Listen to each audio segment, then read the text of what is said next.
Бидний өдөр тутмын ажил амьдрал одоо ерөнхийдөө дандаа дотоод ийм орчинд үүсдэг, байшинд ингэж үргэлжилдэг. Тийм болохоор зэрэг интерьер дизайн маань гэдэг маань ер нь бол хүнд харагдахтаач тэр ингээ мэдрэгдэхтэй ч тэр анхны бас сэтгэгдлийг төрүүлдэг. Тэнд тодорхой хэмжээ 10 жил, 5 жил, 3 жил ажил дээрээ ч өнгөрөөсөн ч гэсэндээ тэр болгоно хүссэн хүссээгүй биднэрт ингээ нөлөөлсөн байдаг.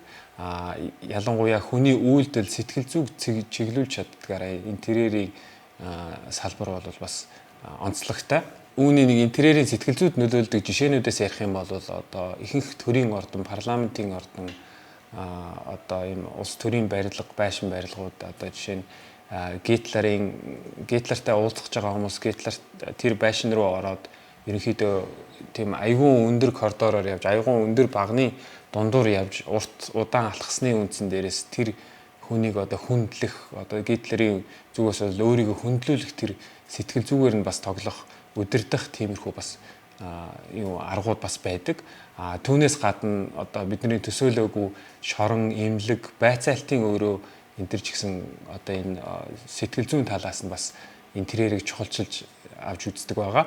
Жишээ нь гэхэд гэмтлийн имлэг дээр би одоо ингээд бид нэр хорооллын гэмтлийн имлэгийг мэдж байгаа. Би жишээ нь багада гараа гэмтээгээд гэмтлийн имлэгт хитгэн оёо тавиулаад тэр өрөөнд нь байж хахад одоо шалнаасаа тааз хүртлээ шалан ч гэсэн ханан ч гэсэн бүгдээрээ адилхан нэг юм ногоон өнгөтэй пилта байсан. Тэр ч гэсэн бидний даалд ухамсарт ингээд суудсан. Одоо миний даалд ухамдаар суудсан. Гэмтэл гэхээр тэр санаанд ордог. Оёо тавиулна гэхээр одоо тэр өнгө санаанд ордог ч юм уу. Тийм байх жишээтэй.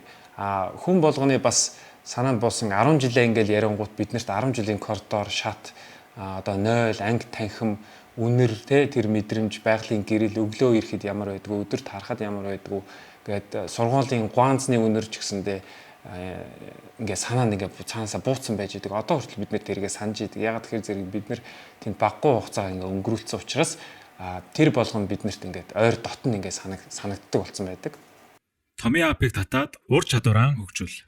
Бас өөрөөр тайлбарлах юм бол үйлчлэгээний газрууд одоо интерьерийг бас урдаа барьдаг одоо хүмүүсийг захиалагчаа татдаг тийм хэрэгсэл болгоод эхэлсэн. Одоо Монголын хувьд ярих юм бол Mobicom байна, Unitel байна. Интерьерийг 2-3 жил тутам ингээд өөрчлөх сонирхолтой. Яагаад гэхээр зэрэг тэр орчин хүмүүсийн хүсэж байгаа хүлээлт залуучуудын бодож байгаа тэр болгоныг татахыг зорилготойгоор орчин гоц байн ингэж өөрчилж явах шаардлагатай болсон байдаг. За зөвхөн банкны салбар дээр ингээ ярих юм бол энгийн олонд үйлчилж байгаа өөрчлөлтөчтэй үйлчилж байгаа банкны салбар нэг өөр сэтгэл зүйн орчинтой байдаг. Нөгөөх нь болохоор зэрэг VIP буюу арай чухал хэрэглэгч нартай тэд нар бас зориулж тусгаалan интерьер дизайныг ашиглан өөр орчин бүрдүүлж тэр хүний тав тух хийх бизнес, хийх дийлүүд хийх гэрээн дээр арай илүү ач холбогдол өгч тэр болгонд нь туслахын төлөө тэр орчныг бүрдүүлж өгч идэг.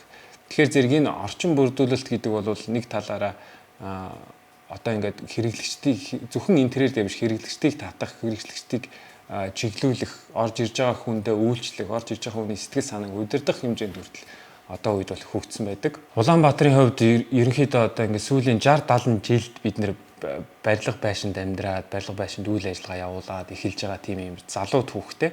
Тэгэхээр зэрэг одоо бол бидний барьж байгаа байшин айгүй олон төрлөөр байшин барьж байна. Айгүй олон үйл ажиллагаагаар үйл ажиллагаа компаниуд явуулж байна. Тэрийгээ дагаад интерьерийн хөгжил бол айгүй хурдцтай явж байна. Энэ бүх хөгжил маань мэдээж олон төрлийн дизайн руу ингээд орж байна. Олон төрлийн чиглэл рүү орж байна. Олон компани үүсгэн байгуулахад ингээд хүргэж байна. Тэгэхээр энэ дотор орчин интерьер дизайн гэдгийг бол зөвхөн зураг төдий хүлээж авахаасаа илүү одоо бидний амьдралд хүссэн үсээгүй нөлөөлдөг болсон учраас энийг бол одоо тоохгүй орхиж болохгүй салбарын нэг болчиход байгаа. Бидний өдөр тутамдаа анзааралгүй суудаг одоо анзаарч авч үздэггүй машин байж болж байна, хаяа суудаг одоо онгоц байж болж байна. Энэ болгон интерьерийн далд юм шийдлүүдтэй байдаг. Тэрнтэй бас мөн адилхан одоо бидний офис, орон гэр одоо үйлчлэгийн талбай ч гэсэндээ заавал одоо ганц өнгө буудаг материалаар хэмжигдэхгүйгээр бидний амьдралын хэм маягтай бас холбоотой гэдгийг ойлгох хэрэгтэй. Томьёо апыг татаад ур чадвараа хөгжүүл.